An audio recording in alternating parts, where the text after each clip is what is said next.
নমস্কাৰ সাংবাদিক বন্ধুসকল।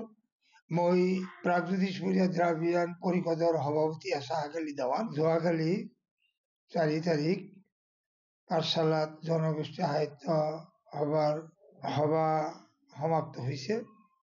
ইয়াত বহুত বিতৰ্ক আহি আছে, দেখি আছো, মিডিয়াত দেখি আছো, কিন্তু ইয়াত বিতৰ্ক কৰিবলগীয়া একো নাই।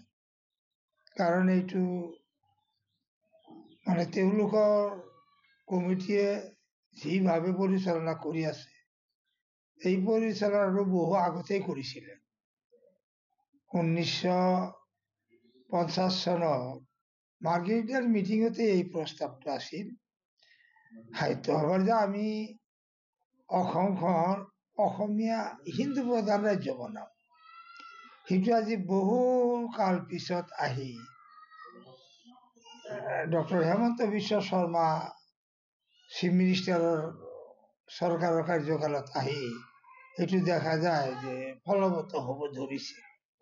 ইয়াত মুছলমানসকলক নিমন্ত্ৰণ দিয়া নিদিয়া তেওঁলোকৰ কথা, কিন্তু এতিয়া আমি বৰ্জন কৰিম নকৰিম সেইটো বেলেগ ধৰণৰ কথা। এটা নিজা নিজা জনগোষ্ঠীয় মিটিং যেতিয়া মাতিছে, কোন কোন জনগোষ্ঠী তাত উপস্থিত হৈছে বা হোৱা নাই আমি জানা নাই, কিন্তু তেওঁলোকৰ আমন্ত্ৰণী পত্ৰত মুছলমান নাম নাই বুলি অভিযোগ বহুত ধৰণৰ আমি শুনি আছো। আমি নাম পাবলৈ ইমান কিয় ইচ্ছা কৰো?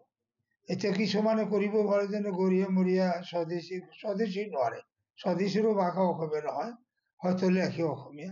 গৰিয়া মুছলমানে অসমীয়া ভাষা লেখে, কিন্তু বাঙালী মুছলমান আৰু অসমীয়া মানুহ নহয়।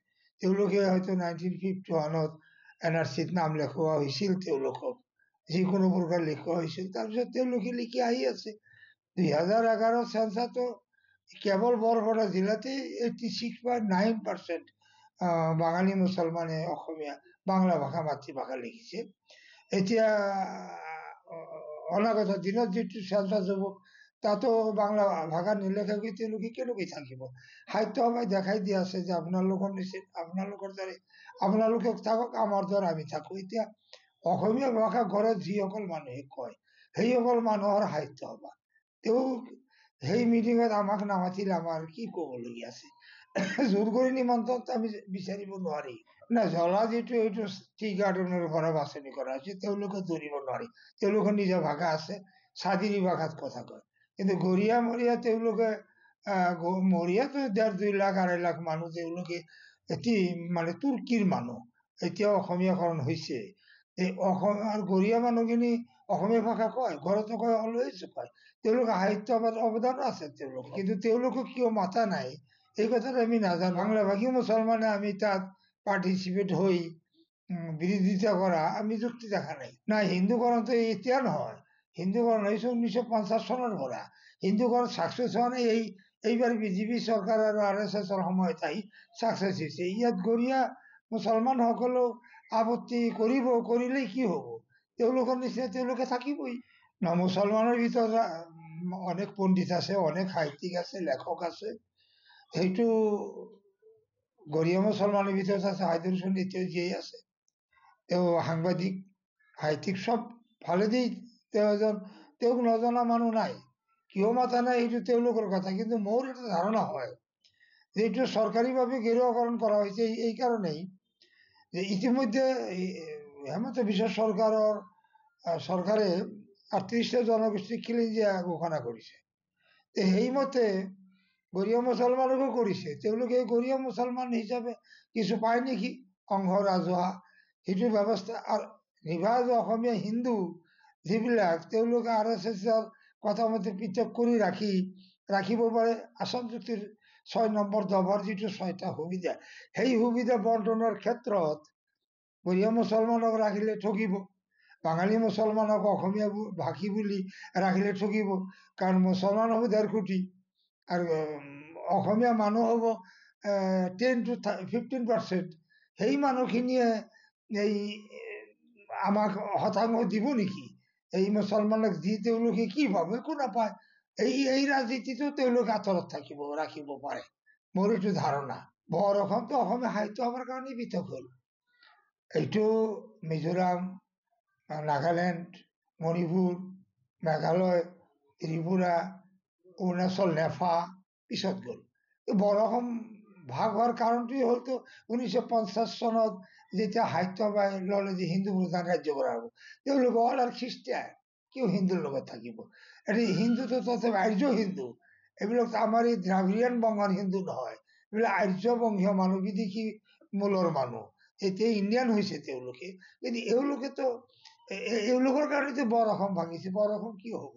বৰ অসম নাভাঙে নহয়। বৰ অসম কৰিলে তেনেকৈ অসম সাহিত্য সভাই কৰিলেহেঁতেন। 50 চনতে এই প্ৰস্তাৱ লোৱা আছে, যাৰ কাৰণে তেওঁলোক আঁতৰি গ'ল। এতিয়া তেওঁলোকে নাই, আমাৰ লগত নাই। আৰু এতিয়া বৰ্তমান যিটো অসম আছে, আপোনাৰ প্ৰস্তাৱতে আমি ভাবোঁ যে উত্তৰটো এইটোৱেই হ'ব, এতিয়া অসম সাহিত্য সভাৰ জৰিয়তে বা অন্যান্য সংগঠন আছুৰ জৰিয়তে আসামক একত্ৰিত কৰি ৰখাৰ কোনো ব্যৱস্থা আছে বুলি মই নাভাবোঁ। কাৰণ প্ৰত্যেককে প্ৰত্যেক জনগোষ্ঠীক ভগুৱাই দিয়া হৈছে, আৰু আজি জনগোষ্ঠীয় প্ৰতিনিধিত্ব বুলি দিছে। ইয়াত ব্ৰহ্মপুত্ৰৰ ভিত্তিত 98 লাখৰ অধিক বাংলাভাষী জনগোষ্ঠী আছে, সম্প্ৰদায় আছে, বাঙালী মুছলমান সম্প্ৰদায় আছে। তেওঁলোকৰ প্ৰতিনিধিত্ব কোনে কৰিছে? মই এজন বাঙালী মুছলমান হিচাপে প্ৰশ্ন ৰাখিছোঁ। আমি চৰ্চা কৰি এইবিলাক নামানো। 1950 চনতহে চৰ হৈছে, তেওঁৰ নামতো লিফলেটত নাই হাবিজ আহমেদ। গতিকে এইবিলাক আমি নামানো, এইবিলাক আমাৰ প্ৰতিনিধি কৰা মানুহ নহয়। আমাৰ প্ৰতিনিধি আমাৰ জনগোষ্ঠী কৰিব। বাংলাভাষী মুছলমান, বাংলা ভাষা মাধ্যমে তেওঁলোকে বাচি থাকিব, তেওঁলোকে ভূমিপুত্ৰ, তেওঁলোকে দ্ৰাবিড়িয়ান বংশধৰ। এওঁলোকৰ লগত আৰু ভাৰতবৰ্ষৰ কোনো জনগোষ্ঠীৰ ইয়াত তুলনা কৰাৰ কোনো ব্যৱস্থা নাই। শিলচৰত বাঙালী সাহিত্য সভা গঠন হৈ গ'ল। গতিকে এতিয়া অসমত যে নাই, এইটো আপোনালোকে নাভাবিব। এইটো সাহিত্য সভা হৈ গৈছে, ব্ৰহ্মপুত্ৰ বিলত কমিটি হ'ব। এইটো যিবিলাক বাঙালী মানুহ কমিটি হ'ব, ভাৰতৰ সংবিধানৰ 29 ধাৰা মতে হ'ব। ইয়াত কাৰো ক'বলগীয়া একো নাই। ইয়াত যদি কোনোবাই ক'বলৈ আগবাঢ়ে, তেওঁ আইনত অপৰাধী হ'ব। না বাংলা ভাষা সমৰ্থন, আমাৰ মাতৃভাষা বাঙালি সমৰ্থন কোনো প্ৰাণে নকৰো। সাৰা ওয়াৰ্ল্ডত আমাৰ 35 কোটি মানুহ বাঙালি কয়, বাপৰে আমি কিয় সমৰ্থন নকৰিম? নাই, অসমীয়া ভালকে কওঁ, আমি অসমীয়া লেখা মেলা কৰোঁ, ডিগ্ৰী লৈছোঁ, শিক্ষকতা কৰি ৰিটি লৈছোঁ, সন্মান কৰোঁ। অসমীয়া ভাষা বাচি থাকক, ৰাজ্যিক ভাষা হৈ থাকক, আমাৰ আপত্তি নাই। কিন্তু আমিতো অসমীয়া ভাষী নহয়, এইটো মিছা কথা কোৱা হ'ব। সাহিত্যিকতা কাক কয়? সত্যৰ ওপৰত প্ৰতিষ্ঠিত মানুহজনে সাহিত্যিক।